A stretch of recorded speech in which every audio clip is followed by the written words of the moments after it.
ജോ light വെക്കുന്നതിനേക്കാളും കൂടുതൽ light cut ചെയ്യുന്ന flags ആണ് കൂടുതൽ ഉണ്ടാകുക.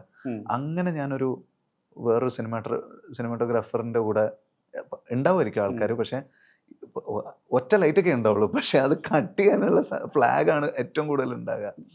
അപ്പോൾ ക്രിയേറ്റ് ചെയ്യുന്ന ഷാഡോസ് ആണെങ്കിലും ഒക്കെ ഭയങ്കര ഭയങ്കര രസമാണ്. കുറേ നാൾ കഴിഞ്ഞിട്ട് ഞാൻ ജോന്റെ കൂടെ റൂം ഷെയർ ചെയ്യുന്നത് ഇതിന്റെ റെക്കിക്ക് പോകുന്ന സമയത്താണ്. അപ്പോൾ ജോനൊരു ശീലമുണ്ട്, തിരിച്ച് റൂമിൽ വന്നു കഴിഞ്ഞാൽ ലാപ്ടോപ്പ് അങ്ങ് തുറക്കും. ലാപ്ടോപ്പ് അങ്ങ് തുറന്നിട്ട് റെഫറൻസസ് ഉണ്ടല്ലോ, ഇമേജസ്. അപ്പോൾ ഒരു റെഫറൻസ് ബാങ്ക് ഉണ്ട് ജോന്. ജോ കാണുന്ന സിനിമകളിൽ ജോന് ഇഷ്ടപ്പെടുന്ന പടത്തിന് വേണ്ടിയിട്ടും കളക്ട് ചെയ്ത് വെക്കും.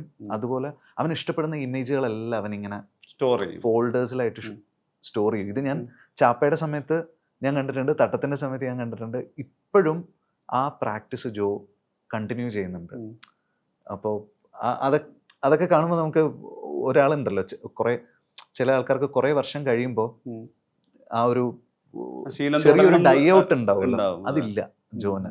ജോ ആ സംഗതി തന്നെ നിൽക്കുന്നത്. ആ ഇമേജിനോടുള്ള ജോന്റെ ഒരു പാഷൻ ഉണ്ടല്ലോ, അതിപ്പോഴും അതുപോലെ തന്നെ ഉണ്ട്.